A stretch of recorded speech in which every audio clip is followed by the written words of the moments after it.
Welcome to Arunesh academy. 8ஆம் வகுப்பு கணிதம் விகிதமுறு எண்கள் என்ற பாடத்தில் இன்று முதல் 10 வினாக்களை பார்ப்போம். முதல் வினா 3/5 மற்றும் 7/10 இவற்றில் எது பெரியது? அப்போ 2 விகிதமுறு எண்கள் கொடுத்துருக்காங்க. கொடுக்கப்பட்ட 2 விகிதமுறு எண்களில் எது பெரியதுன்னு கேட்டிருக்காங்க. அப்போ கொடுக்கப்பட்ட விகிதமுறு எண்களை நான் தசம வடிவத்துக்கு மாற்ற போகிறேன். அப்போ 3/5 3/5 தசம வடிவம். 3ஐ 5ஆல் வகுத்தால் நமக்கு என்ன கிடைக்கும்? 0.6. அடுத்த எண் 7/10 7/10 தசம வடிவம் 0.7.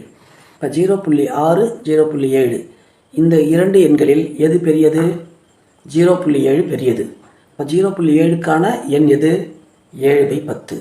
7/10 எங்கே இருக்குது? ஆப்ஷன் பியில் இருக்குது. அப்போ இந்த கேள்விக்கான விடை ஆப்ஷன் பி 7/10. இந்த முதல் வினாவை வேறு ஒரு மெத்தட்லையும் போடலாம். அப்போ கொடுக்கப்பட்ட 2 விகிதமுறு எண்கள் இருந்தால் அவற்றை குறுக்கு பெருக்கல் முறையில் பகுதிகளை சமமாக மாற்றி எது பெரியது எது சிறியதுன்னு போடலாம். இன்கேஸ் 2க்கு மேற்பட்ட விகிதமுறு எண்கள் இருந்தால் அவற்றை மீசிமா முறையில் பகுதிகளை சமமாக மாற்றி அவற்றில் எது பெரியது எது சிறியது என கண்டுபிடிக்கலாம். இப்போ நான் பகுதிகளை மட்டும் பார்க்க போகிறேன். பகுதிகள் 5இன் மடங்காக இருக்குது. அதனால் முதல் எண்ணான 3/5ஐ பகுதி 10 வர மாதிரி மாற்ற போகிறேன். 5ஐ எதால் பெருக்கினால் 10 கிடைக்கும்? 2ஆல் பெருக்கினால் நமக்கு 10 கிடைச்சிடும். அப்போ 3/5ஐ மேலும் கீழும் 2ஆல் பெருக்கிறேன். அப்போ 3 2 6 5 2 10 கிடைச்சிருக்கு. இப்போ முதல் எண்ணுக்கான சமான விகிதம் 6/10. இரண்டாவது எண் 7/10. இப்போ பாருங்கள், 6/10 பெருசா 7/10 பெருசா? நமக்கு நல்லாவே தெரியும் 7/10 தான் பெரியது. அப்போ இந்த கேள்விக்கான விடை 7/10. இந்த 2 மெத்தடையும் தெரிஞ்சு வச்சுக்கோங்க. உங்களுக்கு எது நல்லா ஈஸியாக இருக்கோ அந்த மெத்தடில் போட்டு ஆன்சர் கண்டுபிடிங்க. அடுத்த வினா -5/8 மற்றும் -3/8 இவற்றில் சிறியது எது? இந்த கணக்கில் பார்த்தோம்னா பகுதி 2ம் சமமாக இருக்குது. அப்போ மேலே தொகுதியை மட்டும் பார்த்தா போதும். -5 -3 இதில் எது சிறியதுன்னு கேட்டிருக்காங்க. நமக்கு நல்லாவே தெரியும் மைனஸ் வேல்யூவில் எது பெருசோ அதுதான் சிறியது, எது சிறியதோ அதுதான் பெருசு. உதாரணத்துக்கு -100 -1 இதில் எது சின்னதுன்னு கேட்டோம்னா -100 தான் சின்னது. எது பெருசு? -1 தான் பெருசு. அப்போ பாருங்கள், -5 -3 இதில் எது சின்னது? -5 தான் சின்னது. அப்போ கொடுக்கப்பட்ட 2 விகிதமுறு எண்களில் எது சிறியதுன்னு கேட்டிருக்காங்க. பாருங்கள், -5/8 தான் சிறியது. அது எங்கே இருக்குது? ஆப்ஷன் பியில் இருக்குது. ஓகே, அடுத்த வினா 6/9 எளிய வடிவம். முதல்ல நமக்கு எளிய வடிவம்னா என்னன்னு தெரியணும். விகிதமுறு எண்கள் பகுதி மற்றும் தொகுதிக்கு பொதுவான வகுத்தி இல்லை என்றால் அவை எளிய வடிவத்தில் உள்ளது என்று பொருள். இங்கே பாருங்கள், 6/9க்கு பொதுவான வகுத்தி இருக்கான்னு பார்க்குறோம். இருக்குது. எதால் வகுக்கலாம்? 6ஐயும் 3ஆல் வகுக்கலாம், 9ஐயும் 3ஆல் வகுக்கலாம். அப்போ 6ல் எத்தனை 3 இருக்குது? 2 3 6 3 3 9. அப்போ 6/9 எளிய வடிவம் 2/3 எங்கே இருக்குது? ஆப்ஷன் ஏல இருக்குது. அடுத்த வினா கீழ்கண்டவற்றில் விகிதமுறு எண் எது? அப்போ முதல்ல நமக்கு விகிதமுறு எண்ணான்னு தெரியணும். P/Q இந்த வடிவத்தில் இருக்கக்கூடிய எண்கள் விகிதமுறு எண்கள். அப்போ Q என்னவாக இருக்கக்கூடாது?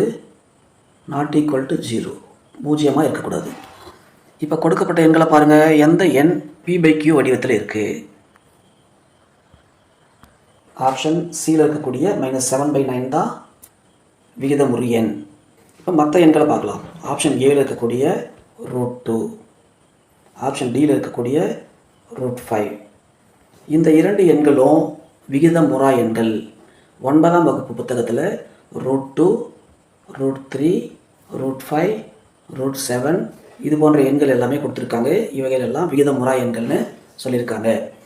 இப்போ அடுத்ததாக ஆப்ஷன் பியில் இருக்கக்கூடிய பை. அப்போ அது என்ன ஆப்ஷன் பியில் இருக்கக்கூடிய பையும் விகிதமுறா எண் தான். ஆனால் பைக்கான வேல்யூவான 22/7 3.14 இந்த 2 எண்களும் விகிதமுறு எண்கள். அது எப்படி சார்? பை வந்து விகிதமுறா எண், பைக்கான வேல்யூ மட்டும் எப்படி விகிதமுறு எண் அப்படின்னு நீங்கள் கேட்கலாம். அப்போ 22/7 3.14 பையோட அக்யூரேட் வேல்யூ கிடையாது, அது அப்ராக்சிமேட் வேல்யூ. எனவே 22/7 3.14 விகிதமுறு எண்கள், பை என்பது விகிதமுறா எண். அடுத்த வினா, 5/7க்கும் 6/7க்கும் இடையில் உள்ள எண் எது? ஒரு விகிதமுறு எண்ணுக்கும் மற்றொரு விகிதமுறு எண்ணுக்கும் இடையில் எண்ணற்ற விகிதமுறு எண்கள் உள்ளது. இதை கண்டுபிடிக்கிறதுக்கு நமக்கு ஒரு ஃபார்முலா இருக்குது. 1/2 a + b. கொடுக்கப்பட்ட 2 விகிதமுறு எண்களையும் கூட்டி 2ஆல் வகுக்கணும். இப்போ பாருங்கள், 1/2 அப்படியே வச்சுக்கலாம். ஏவோட வேல்யூ எவ்வளோ? 5/7. பியோட வேல்யூ எவ்வளோ? 6/7. பகுதி 2 சமமாக இருக்குது, அப்படியே வச்சுக்கலாம். ஃபஸ்ட்டில் 1/2 இருக்குது, 1/2 போட்டுக்கிட்டேன். பகுதி 2 சமமாக இருக்கிறதால 7 அப்படியே வச்சுக்கிறேன். 5 கூட 6 கூட்டுறோம். 5 கூட 6 கூட்டினா 11. இப்போ இது பாருங்கள், இது ரெண்டையும் நம்ம பெருக்குவோம். 11 11, 2 7 14. அப்போ இதுக்கான விடை வந்து 11/14. எங்கே இருக்குது? ஆப்ஷன் ஏல இருக்குது. அடுத்த வினா, 0 என்பது இயல் எண் மற்றும் முழு எண், விகிதமுறு எண். ஆப்ஷன் டியில் இருக்கக்கூடிய பி மற்றும் சி. இப்போ நமக்கு ஃபஸ்ட் ஆப்ஷன் இருக்கக்கூடிய இயல் எண்கள். இயல் எண்கள் என்னென்னு சொல்லுவோம் நம்ம? n = 1 2 3ன்னு போயிட்டே இருக்கும். அப்போ இயல் எண்களில் 0 வரல, அதனால் ஃபஸ்ட் ஆப்ஷன் வராது. செகண்ட் ஆப்ஷன் பார்க்குறோம், முழு எண்கள். முழு எண்கள் நம்ம என்ன சொல்லுவோம்? w = 0 1 2 3ன்னு போயிட்டே இருக்கும். அப்போ இதில் 0 வந்திருக்கு. அப்போ 0 என்பது முழு எண் அப்படின்னு டிக் பண்ணலாமா? அவசரப்பட்டு டிக் பண்ணக்கூடாது, அடுத்த ஆப்ஷனையும் பார்க்கணும். ஆப்ஷன் சியில் என்ன சொல்லியிருக்காங்க? விகிதமுறு எண். நம்ம ஏற்கனவே பார்த்துருக்கோம், ஓர் எண்ணை p/q வடிவத்தில் எழுத முடிந்தால் அவை விகிதமுறு எண். இப்போ பாருங்கள், 0த்தை 0/1 0/1ன்னு எழுத முடியும். அப்போ 0 என்பது விகிதமுறு எண். அப்போ இதுக்கான ஆன்சர் என்னது? பி மற்றும் சி தான் சரியான விடை. அடுத்த வினா, -12/18 எளிய வடிவம் எது?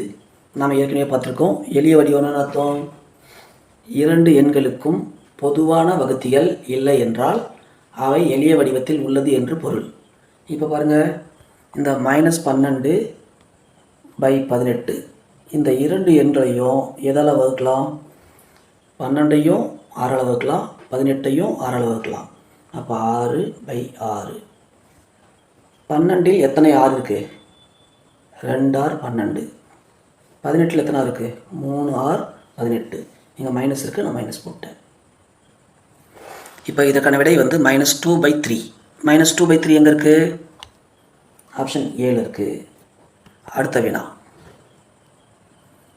4/5 தசம வடிவம்.